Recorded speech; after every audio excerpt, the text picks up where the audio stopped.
final presentation for our 2021-22 Vanguard virtual series. We've had so many wonderful speakers this year representing a wide variety of topics. We've learned about the history of UNCG. We've heard about the experiences of Susan McIntyre in Afghanistan, and heard from our interim dean, Michael Crumpton, about the exciting new plans for our beloved Jackson Library. Today's session will round out the year with a conversation about navigating public school leadership in a pandemic. Joining us today to share her expertise is Dr. Christina O'Connor. Dr. O'Connor is the Assistant Dean of Educator Preparation at UNCG, Project Director for Piedmont Teacher Residency Partnership, Director of the Moss Street Partnership School, and Regional Director for the North Carolina New Teacher Support Program. Dr. O'Connor has been at UNCG since 2006. And prior to UNCG, Christina was an elementary school principal, curriculum facilitator, and teacher at the Guilford County Schools. She holds a Master of Education degree from the University of North Carolina at Chapel Hill in Reading Education, a Master of School Administration degree, and a PhD in Teacher Education and Development from UNCG. As you can see, Christina has a lot of experience, and I know she has a lot of things to share with us today. Christina, thank you so much for being here. Your passion for education is contagious, and we're anxious to hear about all your experiences. Thank you, Mary, and thank you all for joining us today. I'm excited to have the opportunity to share a little bit with you about our work with the Moss Street Partnership School and how that's been going over the past couple of years. It's been quite a wild ride, hasn't it, since March 13th, 2020. It's hard to believe it's just been 2 years. Feels a lot longer in some ways, in other ways it feels much shorter than that. So I serve, as Mary said, as the director of the UNCG Moss Street Partnership School. I'm going to share with you a little bit today about the Partnership School, and in the context of the Partnership School, share a little bit about what it's been like to go through the pandemic, operating a K-5 school. So, Moss Street Partnership School was established in 2018 through legislation by the North Carolina General Assembly. The General Assembly asked the UNC system to open 9 such laboratory schools, and with 4 purposes in mind. So the purposes of the lab schools per the legislation are to improve student performance and enhance educational opportunity for low-performing students in high-need schools. Also to prepare pre-service teachers to address the needs of students in high-need schools, to provide teachers and administrators with professional development so that they can address the needs of students in high-need schools, and to conduct research and demonstration projects that expand student opportunities for success. So we were one of the schools selected in the UNC system. UNCG was one of the schools that was selected to open one of these schools, and we were partnered with Rockingham County Schools, just to the north of us. And Moss Street Elementary School was an existing elementary school that was a low-performing school that the Rockingham County Schools Board of Education and Superintendent decided that they would like to partner with us to try to do something different to support the learning of the students who attended Moss Street Elementary. So the school was rebranded in 2018 as UNCG Moss Street Partnership School.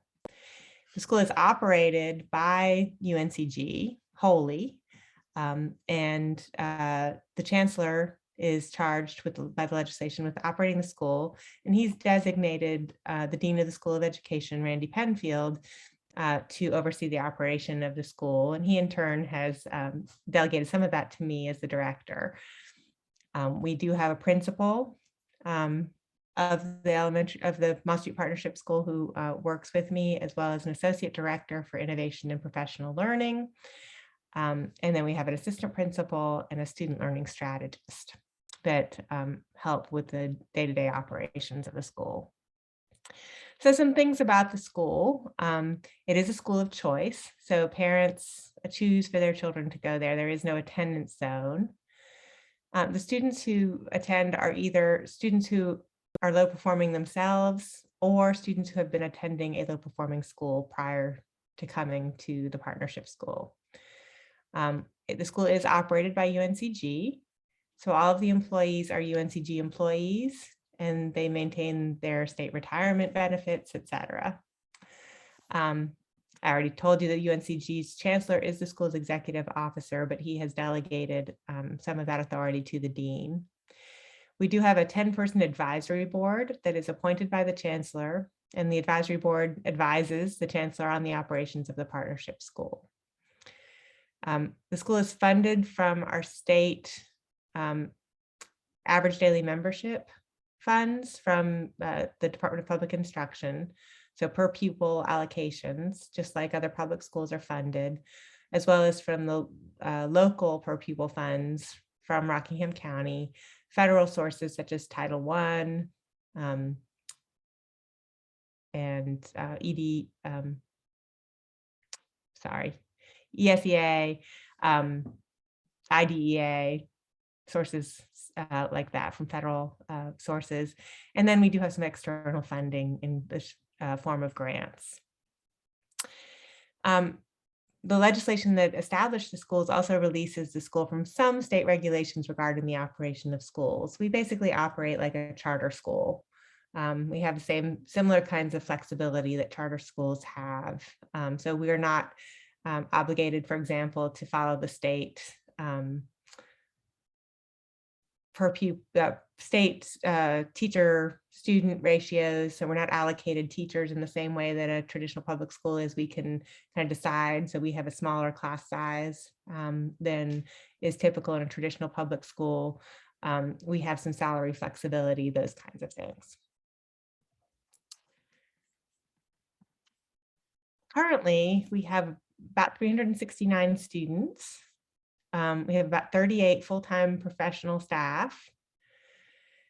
We do serve as a training site for early field experiences and student teachers from the School of Education. We currently have 11 elementary school juniors, elementary education juniors who are pursuing their major in elementary education, who are placed at the school, and they'll stay with us and complete their student teaching next year. We also have interns from other school professions, such as school social work, school counseling, nursing, that do their field experiences at the school. And then we do a lot of professional learning for teachers. So our teachers have participated in professional learning in structured ways, such as going through a master's program. We had 12 teachers that went through the MED and literacy program at UNCG. Over the first couple of years that we were operating. We also have other kinds of professional learning through our faculty doing professional learning opportunities with the teachers. We've brought in other kinds of professional learning, but part of our charge, as I said earlier, is to enhance student opportunities by better preparing teachers to work with children who have higher needs. When we opened the school, we opened with the guiding principles that are listed here. So the guiding principles that we operate under to this day are that we are inclusive, collaborative, experiential, interdisciplinary, and reflective in our practice. We have some key instructional initiatives. We've worked, the teachers have worked with faculty, and as I said, several of them went through the MED program in literacy at UNCG to craft a literacy framework for the school. We've also worked on cognitively guided math instruction and Spartan Quest, which is an experiential learning, interdisciplinary experiential learning, project-based learning, where kids have the opportunity to learn by doing.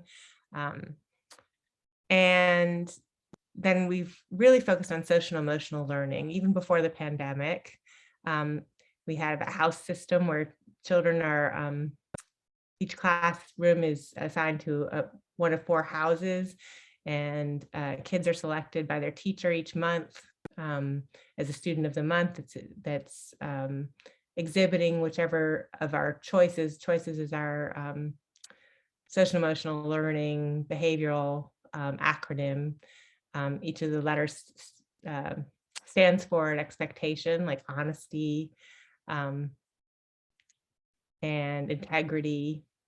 And so whichever one of those is selected for the month, and a student of the month is selected, and they're highlighted through the house system.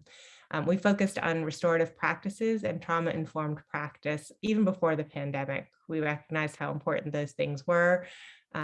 So our teachers have done a lot of work in working to address the root causes of behavior and to try to be educative in our response to student behavior as opposed to punitive. So trying to help kids to understand, if harm was done, how they might make amends, how they might try to make it better, and to avoid doing that same harm again. So focus on the relationships and on understanding the impact of our actions on others. So here's some examples. I've got some pictures to share with you. Our literacy framework, we use an engaged reading framework for building a classroom community of readers. We've spent a lot of effort and some funds on building classroom libraries that contain culturally relevant texts on a wide range of topics to engage students. So you can see our kids here engaged in reading books that interest them and that reflect kids that look like them, or that are doing things that they can relate to. We use conversation and talk as a resource for making sense of and building relationships with peers around texts. And currently we're integrating the letters training, which is a state initiative through the UNC system office. Got some grant to make sure that all of our teachers are trained in letters, which is an initiative that public school teachers in K-3 across the state are being trained in letters in the science of reading. So we're involved with that as well. Our experiential learning, like I said, we know kids learn by doing. So these are some of the projects that our kids do, interdisciplinary teaching and learning. And our Spartan Quest, which, as I said, is where the kids do interdisciplinary hands-on learning with a science, technology, engineering, arts, and mathematics focus. So you can see some pictures here of our kids engaged, all pre-pandemic, in some of the hands-on learning in Spartan Quest. And then our teacher and staff professional learning. I mentioned the literacy program, the MED, that several of our teachers did. Our teachers participated in a grant-funded project through UNCG, Project Enacted, which is focused on teaching English to speakers of other languages, making sure that our teachers have the skills to work with children who might be learning English as a second or other language. We sent folks to be trained at the International Restorative Practices Conference. I mentioned letters training. We've had professional learning through Educational Resource Group, which is a local group with the UNCG connection. And we've sent lots of teachers to national and state conferences to learn more about their craft.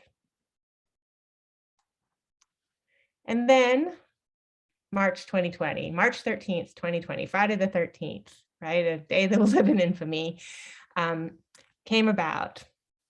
And, excuse me, I don't know what just happened. So March 2020 happened, and all of a sudden we had to shut down. We had to make a lot of decisions. So of course, the governor made that announcement. I think it was March 14th. Saturday, March 14th, the governor made his announcement that schools were going to close. On March 15th, I went to a meeting with Rockingham County Schools folks, and we started thinking about, what are we going to do? We needed to balance health needs, learning needs, and the social emotional needs of all of our children and their families. and it was definitely a challenge.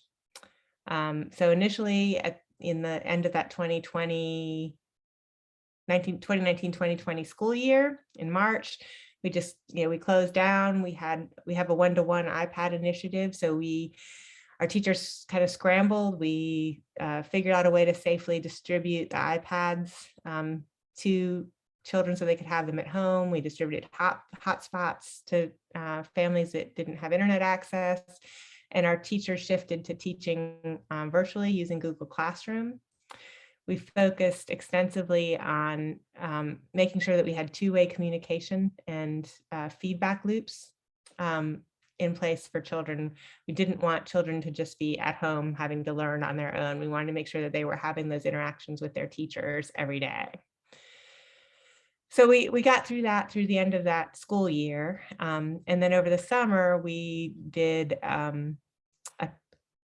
virtual camp. We had about 55 kids or so participated in a summer virtual camp where we did a lot of the things that we talked about with, we did cooking classes. We did a lot of those, try to do a lot of experiential things virtually for those children who signed up.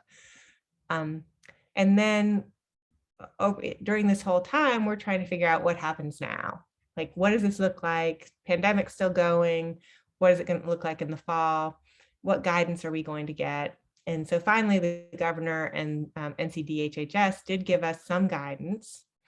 They gave us 3 options that they deemed Plan A, Plan B, and Plan C, which you may have read about in the news.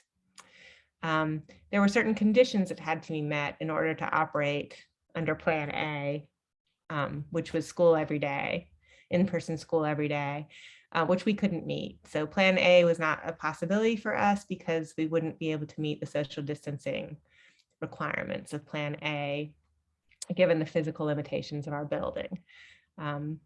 We have only one building, their classrooms are only so big. So we didn't have a lot of leeway there. So we had to decide between Plan B and Plan C. Plan B was a hybrid where kids would come to half of the kids would come to school one day and then the other half would come another day. And you could do that either with an A week and a B week, or A day and B day. A lot of local school districts decided to operate like an A day, B day. So half the kids would come one day, half the kids would come the next day. Everybody would be home virtual on Wednesdays, and then they'd do it again Thursday, Friday. So kids would come to school maybe Monday and Thursday, or Tuesday and Friday. And then Plan C was to remain entirely virtual. And so we had to make a decision. We had to make a recommendation to the chancellor so that he could make a decision. And we chose to stay on Plan C, and we stayed on Plan C until March 1st of 2021. And some of the reasons for that were, as I mentioned, we really focused on making sure that every child was getting that two-way communication with the teacher and having that feedback loop. And we didn't feel that we could do that adequately if some of the kids were in school and some of the kids were at home, we wouldn't be able to have that same quality of experience for every child that the teachers were able to do when everything was virtual. And so that was one reason. So for the learning, another reason, of course, was we were concerned about our families and about the children's health. This was before vaccines. And we're concerned about the ability of our young children, because we started with kindergarten, to mask effectively and to social distance effectively. So we stayed under Plan C, like I said, so all 100% virtual up until March 1st of 2021, at which point we transitioned to a parent choice. So we reopened 4 days a week, Monday, Tuesday, Thursday, and Friday. Wednesday remained a virtual day for everyone through the end of the 2020-2021 school year. And parents had a choice. And about 2/3 of our students returned to in-person school in March. About 1/3 of them chose to stay home, stay virtual. So we did at that point have a hybrid. Our teachers called them roomies and zoomies. So we had some kids that were in the classroom in front of the teacher, and then we had other kids that were at home and they had their iPads at home, and the teachers used technology to stream instruction, so that they were doing a lesson, reading a story, for example. They would have the kids in the classroom that were listening to that story in person, but they would also have a camera and a computer on them so that the kids who were at home could also hear that. So that was a challenge for our teachers. They handled it beautifully. They worked really hard.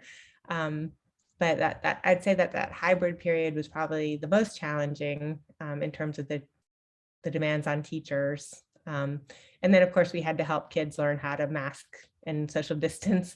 We kept kids in cohorts. We had to make some physical changes. We changed out our water fountains in the building to have them have bottle fillers. And so we closed the water fountain part and had kids with water bottles. We had to purchase lots of PPE, lots of sanitizing wipes and hand sanitizer and masks. So there was a lot to think about in terms of how could we have school, have it be safe, have kids be able to contact trace, have kids be able to socially distance. We had to make a lot of physical changes to our furnishings, remove things from classrooms to be able to spread desks out. So there was a lot that went into it. And again, trying to balance all of the needs. And we finally reopened for full in-person learning in August 2021. So for this school year, all of our children have been in school, in person, the whole year. We did have a mask requirement in place in alignment with UNCG until March 7th of 2022. And we are now mask optional, although I was at Moss Street for most of the day today.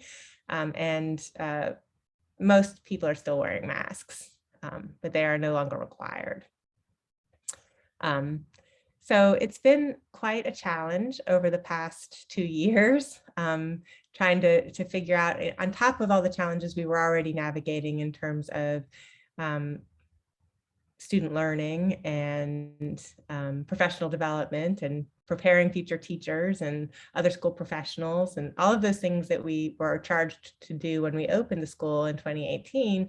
On top of that, we had to figure out, how do we do this during a pandemic? So what have we learned? Well, community and family engagement has been really crucial. Our relationships with our families have always been important, but they were even more crucial during remote learning. Teachers and staff really had to go to the extra mile to reach out to every student. Our teachers and staff went out and delivered food to make sure that kids and family, because we have a significant number of children who rely on the lunch program and breakfast program, but it still operated with families having to come and pick up food. We also have kids who would get weekly backpacks to take home over the weekend with food. So we delivered those. Teachers had text messages with families, phone calls. They did one-on-one Zoom meetings for kids to make sure that, they had that one-on-one, that two-way communication. And we started having monthly parent meetings via Zoom, and those were very popular. We had a lot of families that got engaged in these monthly Zoom, and that's something we've continued.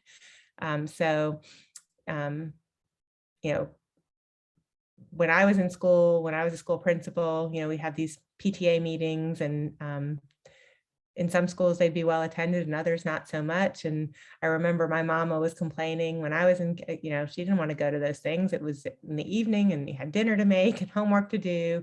And I remember when my kids were in school having the same, sense like, this is difficult.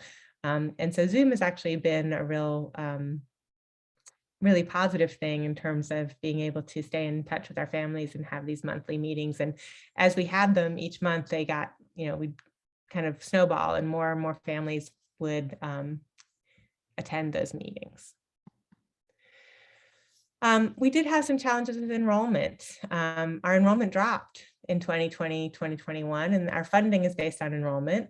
There was a what they call a hold harmless provision that the state legislature passed to so that our funding was not affected by the enrollment drop for that 1 year.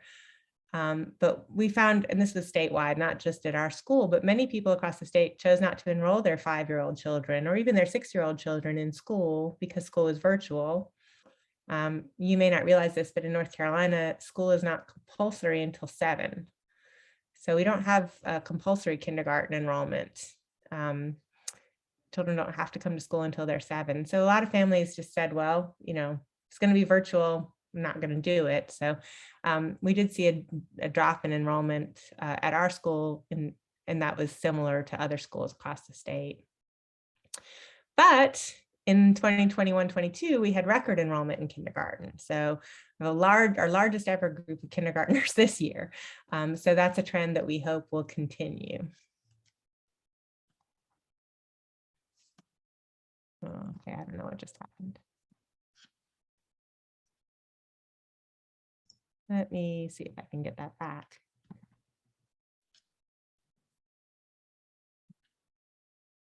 Here we are.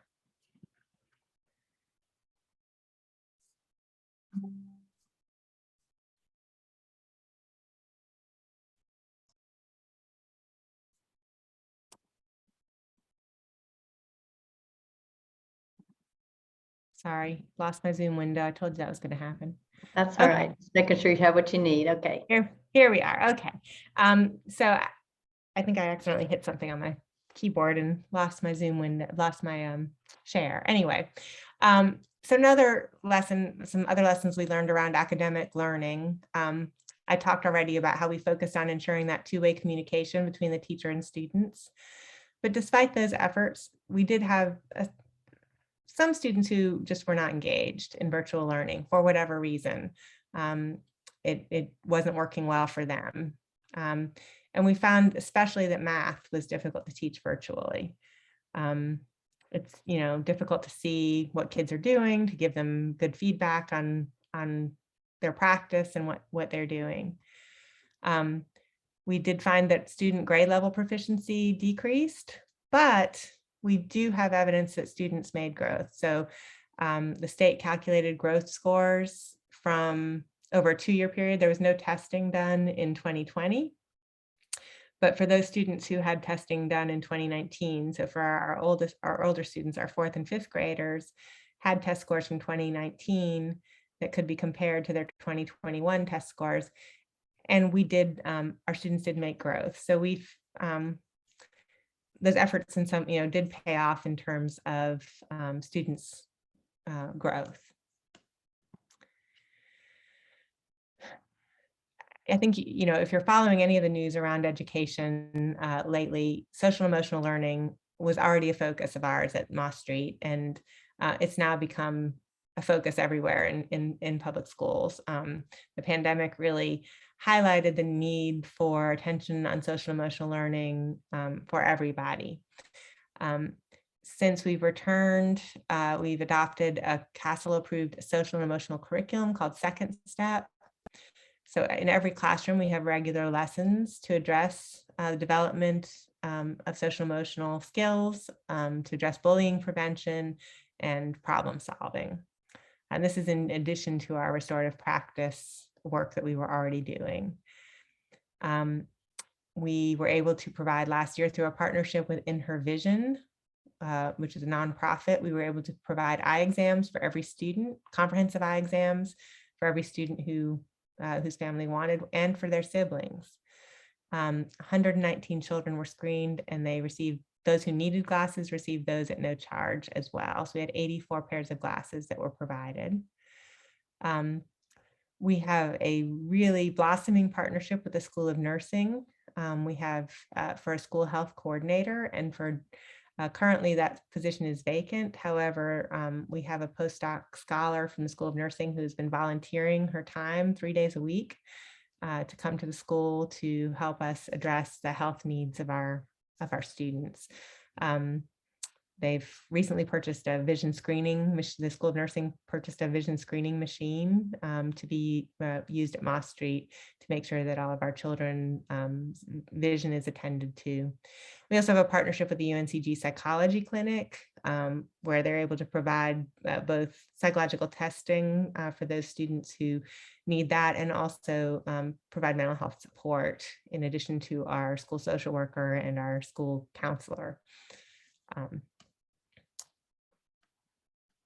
And that is the end of my presentation. What questions do you have? Thank you. We do have a question in the chat, and I also received a couple of questions during your presentation. The one in the chat is from Alice, and she wants to know, how are the parents engaged? What do they do? Have they changed in their parenting and oversight encouragement of their children? That's a great question, Alice.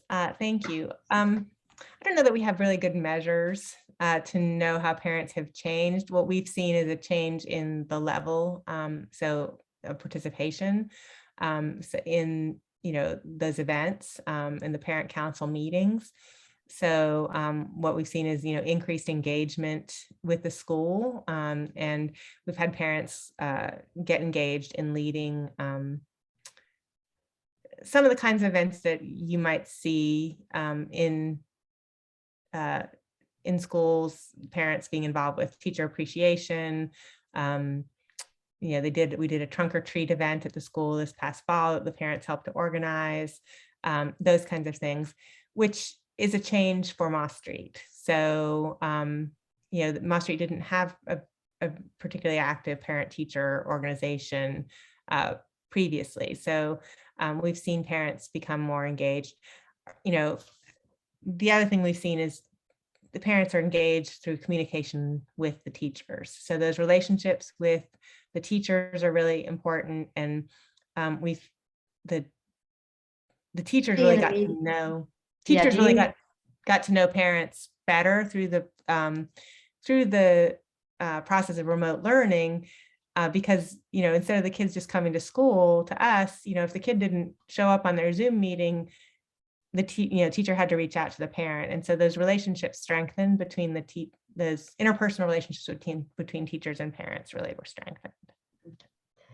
Apologize, it says my internet's not stable. So anyway, so again, another question that came in. Are you able to hear me okay, Christina? I am. Okay, yes. Wonderful. It was actually asking about the hold harmless. And since children don't really have to start till age 7, and so many parents decided not to enroll their students in kindergarten, do you see immediate concerns over missing that first year? Well, what we've seen is more kids enrolled, and we don't yet know whether that's a trend that will continue, that we'll continue to see that larger enrollment at kindergarten. I think, when they did come to enroll, they didn't enroll at necessarily in a higher grade. It's up to the principal to decide what grade level. So just because they don't enroll in school when they're 5, they might still come in and just come to kindergarten and be a little bit older. But they're not, it's not that they're necessarily skipping that instruction. They just may, and it's actually a common practice in some communities, and with, you'll find a lot of more educated, higher income parents who will, what they call red shirt. In fact, I think 60 Minutes did a whole piece on this. Red shirt their little boys in particular who have, and keep them from kindergarten until they're 6, when they, might be because of sports or because they don't want them to be as wiggly or get in trouble at school. So that's a pretty common practice in some communities. It tends not to be a practice in communities with lower, socioeconomic situations, because, they need their kids to go to school so they can work. So we don't see that red shirting so much in our higher need schools, but we did see more of that same kind of, keeping kids home from school. So it'll be interesting to see how that plays out. Yeah. Alice has another question. Alice always has wonderful questions. What are you doing to make up the math deficit? Well, we're just trying to meet kids where they are. We're doing a lot of what we call assessment for learning. So rather than doing just assessment to see, you know, assessment of learning, we're working really closely with our teachers, looking at, we're using, the Department of Public Instruction has math tasks that we've used to kind of assess where kids are, and then on a regular basis, you know, look at products of kids learning and analyze their work samples to see what skills they have and what skills they're gaining and what skills they still need. And then doing a lot of small group instruction and regrouping kids based on, you know, the evidence of learning that we're seeing. So really, we're really looking to the kids and to the evidence that they're producing of what they know and can do, and just trying to start with where they are and move them forward. Allison Mims asked, is there follow-up with the students once they move on to middle and high school? That's a great question. Informally, yes. So Reidsville is a small community. So I know that, you know, teachers and the principal, you know, see the kids come back. We have families, we have younger children. So I know I get reports sometimes, you know, do you remember so-and-so? He's in 7th grade now and he came by to, you know, so they stay in touch. In terms of research, we don't have anything formal in place to track, you know, there's performance, but that's actually an interesting idea. We've been so focused on trying to just get through, you know, the challenges of the pandemic and working on, but it would be interesting to see how our kids do as they move on into middle and high school. Our first, since we opened, this is just our 4th year. So the kids who started with us in kindergarten are now in 3rd grade. So they did kindergarten, 1st, 2nd grade, and now 3rd grade with us. And we do have a good number who've been with us that whole time, except that for 2 years, we've been in the pandemic, right? So they haven't really been in school, at school that whole time. We were asked that this morning, actually, about, are we seeing, you know, the culture, the kids kind of that have been with us longer, you know, is there a difference? And it's hard to say right now because it's really hard to suss out what's the result of everyone having been shut in their houses for 1.5 years. I think we'll be figuring that out for a long time, don't you, Christina? For all of us, not just the students. Well, I'll do one final ask for questions. I'll give it just a few seconds here.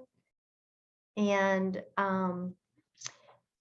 you know, I think all of us would agree that educating our children is the #1 priority, and your team is doing an amazing job. You and your team are doing an amazing job. We cannot thank you enough for being there for our children and setting the standards for the next generations to come. Pandemic has taught us a lot, right? A lot of it, I bet we all want to move on from and get things back to normal, as we say.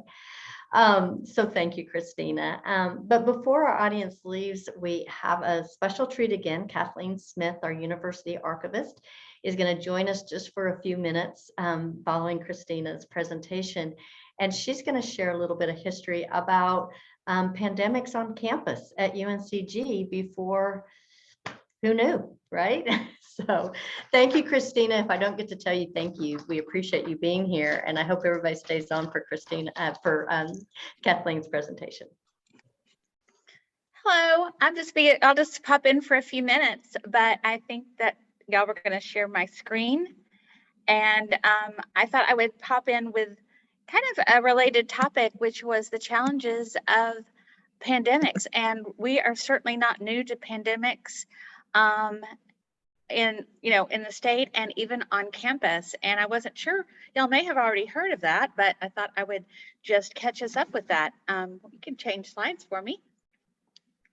I want to bring up 2 specifically, which were probably the most devastating of the ones on campus and the ones that we had to kind of adapt to. Of course, we know the challenges that the campus has faced in the last couple of years because we're still kind of coming out of those. But we had two other really serious ones on campus, and one was the typhoid epidemic of 1899. And that was, of course, in 1899, and it was very serious. Initially, it was misdiagnosed as malaria, which always surprises me that malaria was as prevalent as it is. Dr. Anna Gove, who was our second college physician, was here on campus, and we actually had an infirmary, and it was that rickety little building you see there on the left. It was about where the faculty center is now. It was on College Avenue, and about over 100 students of about 500 were diagnosed. And the school shut down. It was that serious. Typhoid, of course, is caught by drinking contaminated water or eating contaminated food. Once it is caught, it is extremely contagious. And the students back there were the ones that were staying on campus were staying two to a bed.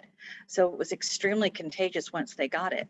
And on the right on my slides, you see a chapel attendance record. And every morning the students gathered in what is now called Faust Building, but at the time was called the main building. And every morning they would gather for what they called chapel, but it was also kind of a time where Dr. McKeever would read a little bit out of the newspaper, a little bit from the Bible, and check attendance records. And if you can see, some of the students are shown up as ill, doubtful, or even died. And it shows that was October of 1899. It can show you the seriousness of what was going on. As I mentioned, the students were quarantined, the school was shut down, and at the end of the day, 14 people died. Okay, and two of these students, if you look closely at the attendance record, are Evelyn and Sarah Bailey. They are two only children of Thomas Bailey, who was an attorney from Moxville, and his two only children. Mrs. Bailey actually came to the school to help nurse the girls, but they passed away anyway. And one girl was buried at Thanksgiving, and the other buried at Christmas. Okay, if you can turn the slide. So as far as what we have of this, as far as if you glimpse in the archives, we've done a lot of research on the typhoid epidemic. What came out of that? Well, a lot of things were changed. Of course, the pipes were completely redone because it was discovered that what was the cause was a broken pipe that piped water into what was in the dining room at the time. And the dining room was located in the brick dormitory, which was right next to what is now the Faust Building, and it burned down in 1904. So those pipes were completely changed.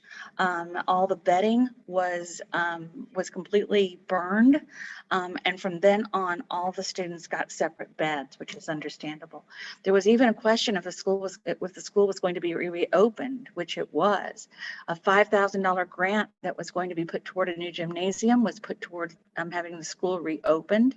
So that was something that changed as well.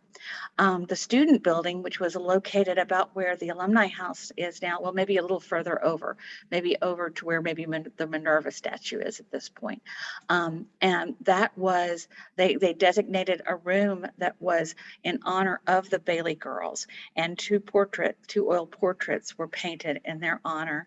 And that's the room that you see to the right. Those are the oil portraits, and we have those in the archives as well. But the school did open, but only 19 years later, we would see another epidemic. So if you turn the next slide, that would be the Spanish flu. So that was going to appear in 1918, and that was quite serious as well. That would be coinciding with about the time of World War I. Dr. Gove, who had nursed us through the typhoid epidemic, she wasn't on campus because she'd actually joined the Red Cross during World War I and was in France at the time. So another female doctor, Dr. Kliegman, was on campus at that time. We were no longer in that little rickety dormitory, but I mean, that little rickety infirmary, that was our infirmary that you see right then. That was kind of located but between the EUC and Walker parking deck. and it was completely torn down in about the 1950s. But so we have a lot bigger infirmary. What you see on the right is a letter between Dr. Faust. Julius Faust was then president of the university, and a parent. The university did not, or the college at the time, it was a college at the time, did not close down. It kept on going, and no one died, although quite a few students were sick. And on the left, you see the amount of students who were in the infirmary, a little graph in October of 1918. So as I said, this coincided with World War I. It was a quite serious epidemic that was all over the nation, and it hit our campus very, very hard, but everybody did survive. And as a matter of fact, it was still going on at the end of World War I. The students were quarantined, as were the rest of the girls' school in the state.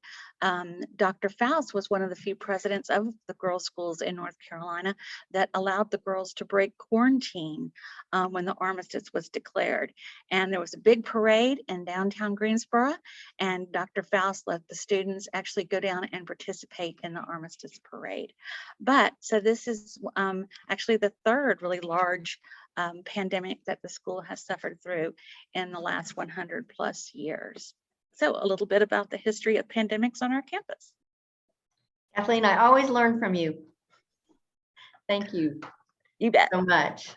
And I know our audience enjoys that history as well. A little glimpse into the archives, but we have a lot of information, and even down to those oil portraits that are in the archives that reflect the history of those pandemics. Wonderful. Thank you. We hope we can Sure. continue with your little historical things at the end of our sessions. They're really interesting. So thank you. Thanks for inviting me, Mary. Oh my gosh, our pleasure. So to our audience, thank you so much for being with us today. And as we end our Vanguard series for the year, we look forward to planning another fascinating roster of topics that will kick off this fall. And as always, please let us know of topics that you would be interested in. You can call me or just send your ideas to alumni@uncg.edu. We would love to hear from you. We'd love to hear your feedback on the series. We plan on continuing it. I hope that will be pleasing to all of you. So thank you all. Until we see each other again, take good care, and go Spartans. Thank you.